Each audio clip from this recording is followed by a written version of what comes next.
All right, hey guys, welcome to Real Solutions, part 3 we are on this week.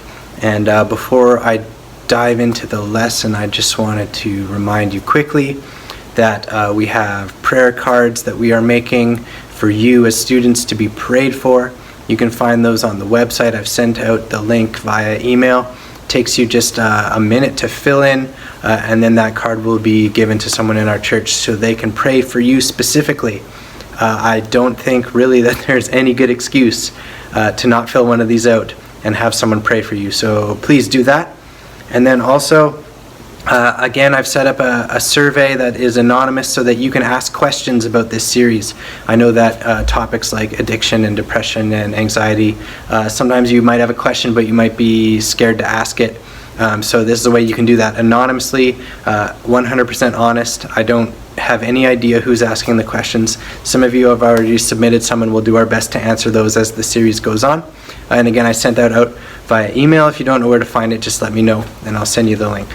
Okay, part 3, Real Solutions. Today I want to talk to you about a cow. Yes, like the animal, a cow. Let me tell you a story, okay? And this is a true story. I heard it on a TED Talk I was watching as I researched for this series. I learned a little bit more about it. It's a really, really interesting story that's going to help us with our lesson today. So, there were these like doctors doing research on antidepressants. Okay, so like medication for depression and anxiety and stuff like that. They were researching it. They found out that some other doctors in South Africa were doing kind of some like innovative research and developing some new stuff in terms of antidepressants. So they went there and talked with these doctors in South Africa who told them this story, okay? They were telling the other doctors this exact story. They said they treated a man who had depression, and his story was that he was working in like a rice plantation. I don't know a whole lot about these, but apparently when you work on those, you're kind of like submerged close to up to your waist in water. And unfortunately, this guy was working in the rice field under the water, and he stepped on a landmine, an active landmine, which is like an explosive. So it exploded and blew his leg off, literally blew his leg off. So he got fixed up with like, fortunately he survived. He got fixed up with like a prosthetic leg, okay, so like an artificial leg. So they fixed him up, and then they sent him back to work again at this rice field. And the other workers, after a few days of him being back, noticed that he was like breaking down and like crying uncontrollably, really, really depressed, really, really struggling. So these doctors met with him, and they kind of talked to him, asked him some questions. And as they're explaining this story to the other doctors who were doing the research, hopefully that's not too confusing, but they told these doctors, they were like, so we gave him an antidepressant. And the doctors are like, okay, so like what medication did you give him? They're like, we didn't give him any medication. We bought him a cow. And they were like, what? What do you mean you bought him a cow? It's like, we've never heard of that. They said, well, we realized that he had the skills and abilities to be a dairy farmer. And we also realized that the fact that he was going back to this place every day where this traumatic experience took place, where like literally his leg was blown off, combined with the fact that when you put like a prosthetic limb underwater, it causes a lot of pain. They're like, we realized that he had perfectly legitimate reasons to be depressed. You know, like reliving the fear of this explosion happening and being in constant pain. They're like, so we realized that he could be a dairy farmer, so we bought him a cow and helped him set up a dairy farm. And as he started doing that, his depression got better. Now, the point of this story, again, 100% true, this happened. The point of this story that I want us to realize is that sometimes there are completely valid reasons to feel depressed or anxious. Okay, like this guy, they were like, obviously he's going to feel depressed when you're putting him in this situation over and over again, when he has to relive this, right? And the pain, not to mention the physical pain he's in. Right? Like if you have a bunch of tests in school coming up, it's perfectly normal and perfectly human to feel anxious, to feel anxiety about that. Or if someone has done something hurtful to you, it's perfectly normal as a person to feel hurt and sad and depressed about that, okay? I want us to be clear, because as we talk about these topics, I do want to talk about medication, okay? Sometimes medication is absolutely what someone will need, right? Sometimes depression is literally a chemical imbalance in someone's brain, and medication can help balance that out and can help fix the depression. Okay, but I want us to be very cautious when we talk about medication, okay? I know a few people who have gone down that route of getting medication for their depression or the anxiety, and it's kind of a complicated process. It's not like you can go to your doctor and say, I feel depressed, and they're going to give you a magic pill that's going to help. Finding the right medication can be quite tricky.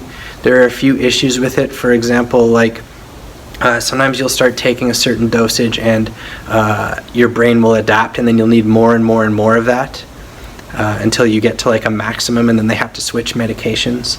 Sometimes the side effects of these medications can be really brutal. I have a good friend who they tried one medication and they had to keep increasing the dosage, so they tried another medication which actually had the side effect of making my friend extremely suicidal, which was awful. Right, some of the side effects of these are that they actually make it worse, which is ironic, but unfortunately not very funny when you're experiencing it. So I want us to realize, because our culture often kind of makes it seem like that's just the solution, like, oh, if you're depressed or anxious, just get medication. Sometimes, absolutely, that will help. I know people too who, I know one person who the first medication didn't work great, the second one they tried worked really well. Okay, so sometimes it is absolutely the answer, but it's not always the answer that we should jump to. Sometimes, if we are in the middle of anxiety or depression, it is helpful, like these doctors did with this guy, to take some time to think, okay, can I identify the cause or causes of this? Right? Like if you are feeling anxious, think for just a minute. Right? Like, can I identify the cause of this anxiety? If you can, is there something I can do about it? Can I make a plan that will help? Right? Like, if you realize you're feeling anxious, you take some time to think. You're like, okay, it's because I have a bunch of assignments in school that are coming up that are due soon. Okay, so that's the source of the anxiety. Now what can I do? Well, let's make a plan, right? I'll write a list of the assignments out. I'll write beside when they're due. I'll prioritize them based on how much time I think they're going to need. I'll set aside time to work on them without distractions. I'll cross them off as I complete them. You know, things like that, when we take a little bit of time to just think about it, can really help with anxiety. Or like depression, right? If you're feeling depressed, think about, okay, why? Why am I feeling depressed? Is there a cause to this? Well, maybe it's like, okay, this friend I have is ignoring me and I don't know why. Okay, there's the cause. What can you do about it? Well, maybe you can reach out to them, see how they're doing, ask them if everything's okay, right? Maybe something's going on in their life that has caused them to not talk to you that you just need to talk with them about. You know what I mean, though? These are just random examples. Sometimes if we just take some time, we can identify the causes of these things, and then we can make a plan that will help. Okay, but I also know, because I've experienced it myself, that there's times, right, when you think about it and you can't identify the cause. You still don't know where the anxiety or the depression is coming from. Maybe you need a cow. Or maybe there are some other solutions that you can look at. Okay, I want to give you a few, and some of these I've mentioned before, but I really want to keep repeating them so that they stick in our minds. And the other thing too is that not every solution is going to work for every person. Something that might work for me might not work for you. So I'm trying to just give like a lot of options so you can see what is best. Okay, here's a few. Talk about it. I've mentioned this a lot of times before. Talking about it, verbalizing when we are experiencing this, can help us see solutions. I recommend, if you ever really need it, to talk to a counselor. I talk to a counselor myself, and it's sometimes irritating that my counselor will just ask me questions, and as I talk more and more, I start to realize the solutions to what I'm talking about myself. You know, it's kind of like, I thought I was, seeing you so you could give me all the answers, but I guess that's what a good counselor does, is helps you realize. But really, talking about it can help you start to realize solutions yourself.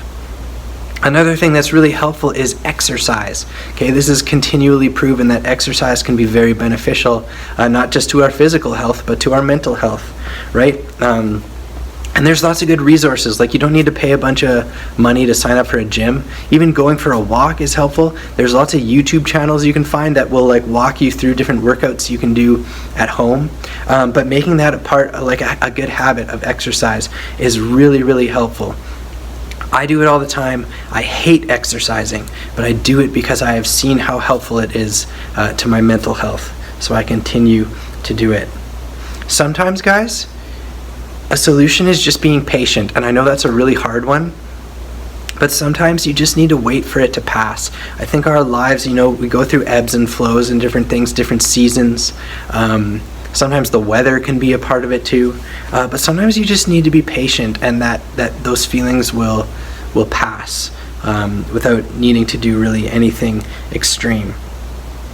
I also want to mention to you guys that sometimes, like this guy who was struggling in the story I told you about, he had to keep going back to the same environment, right? The same workplace where he had this horrible experience. Sometimes our environment contributes to that. If there's something going on at your school that is causing that environment to cause you stress and anxiety and depression, try to talk to someone who can do something about it, a teacher, a counselor, a principal, that kind of thing. Because that can be really tough. And I say this very seriously, hoping that this doesn't apply to any of you, but it has happened in the past for me as a youth pastor, where sometimes it's your home, your house, that is the bad environment for whatever reason.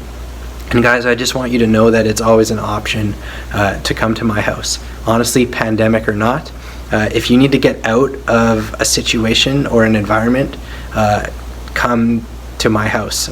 Talk to me. We'll have you over for a bit, or come to the church. That's always an option too. Okay, but if it's in your environment, there's options. I just want you guys to know, and some of you have made use of that in the past, and it's good. Another solution, and we're going to talk about this in detail next week, is taking a break from your phone. Okay, I'll tell you why next week more on it, but if you're feeling right now really depressed or anxious, try just putting the phone down, turning it off for a bit. That can help as well. Then finally, guys, to balance this out, sometimes it's our spiritual roots, right? We have this idea at FBC, our church, of the discipleship tree, right? Comparing our journey as disciples of Christ to a tree growing. And every tree to grow needs those roots that go down into the soil and get nutrients and water and those things, right? And we identify those at our church as prayer, devotions or Bible reading, fellowship with other people, and then worship. Okay?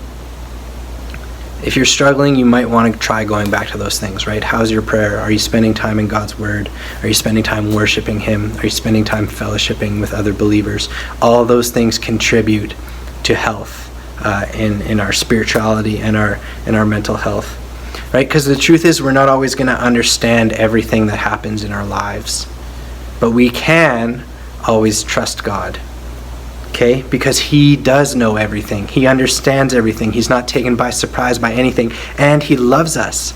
And we're promised that He's working things together for our good, even when we don't understand it.